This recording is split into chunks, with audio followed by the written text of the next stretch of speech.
everybody in my family became so ill that the doctors told us we don't have any hope, and I will soon die, my husband will soon die, and our children will be miserable.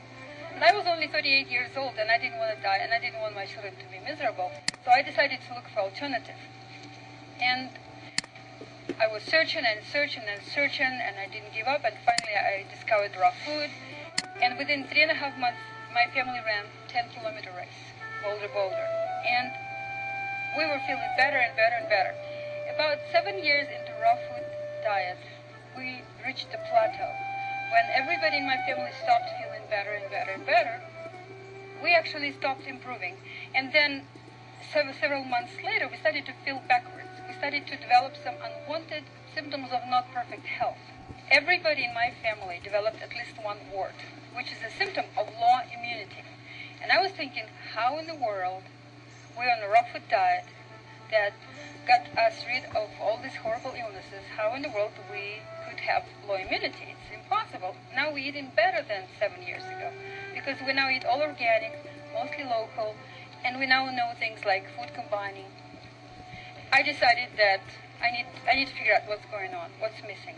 So I wrote a letter and sent it to all raw food experts that I knew about in the world. And I got answers from almost everybody saying, yes, only we reached the plateau much sooner than you did. Then I asked them next question, so what do you do? One person say, I now drink goat's milk. Another person says, I add 20% cooked food to my diet. Another person says, I add this and this supplement. And all of them saying different things. Then I sent them again a letter saying, well, does it work for you? And everybody responded, not really. We're actually yo-yoing back and forth, still looking for solution. We still didn't find our balance. That something was missing. It's like it was a puzzle that didn't make no sense. I knew that in my family, that was a raw food diet that helped us to get rid of our illnesses. And now, it was the same diet, even better, but now we were feeling less healthy. We did not get asthma back, or we did not get our sicknesses better, but it was still not perfect. I decided I have to make my own research, because I like puzzles. I always have collections of puzzles in my home. So what I did, first I made a list of USDA recommended nutrition that humans have to consume in order to be healthy. Then I listed all the food that exists in the world, including meats and dairy, everything. I wanted to be objective. And then I started to play around with these nutritional compounds, trying to create what would be the variations of perfect human diet that will satisfy human nutritional needs. And I suddenly discovered that there was really not so much food that is very healthy. Most of the foods have something one, something two, and then everything else is missing. Like, for example, meats have complex proteins, but it has zero vitamin C, zero fiber, zero antioxidants, just really nothing else. And that was like this until I found one food that was different. When I found this food, it appeared that it's like a puzzle, fitting human nutritional needs perfectly. It was like, wow, and that was greens. The greens, they match human nutrition so perfectly. They have in them absolutely everything we need except one thing, except the vitamin B12. Everything else isn't there. Essential vitamins.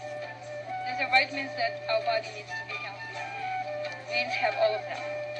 That's what we need to have.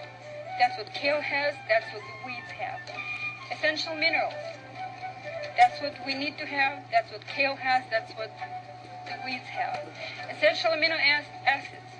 That's what we need to have. That's what weeds have. That's what we need to have. That's what kale has.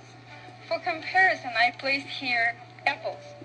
Apples and carrots have approximately similar content of essential amino acids.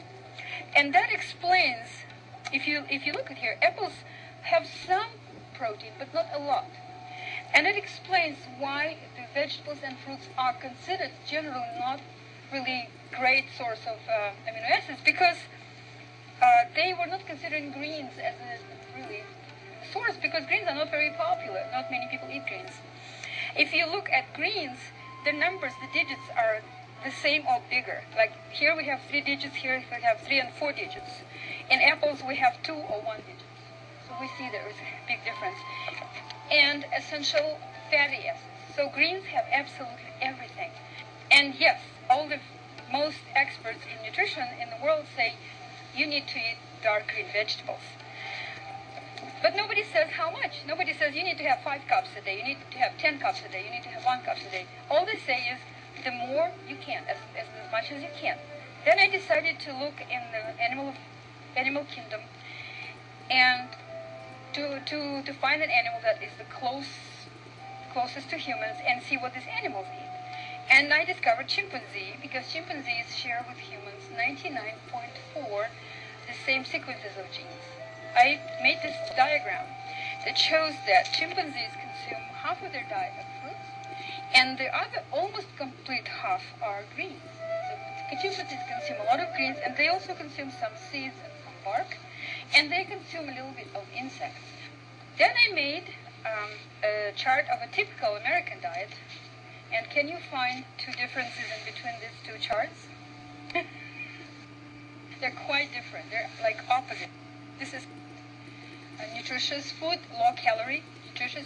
This is high calorie, low nutrition.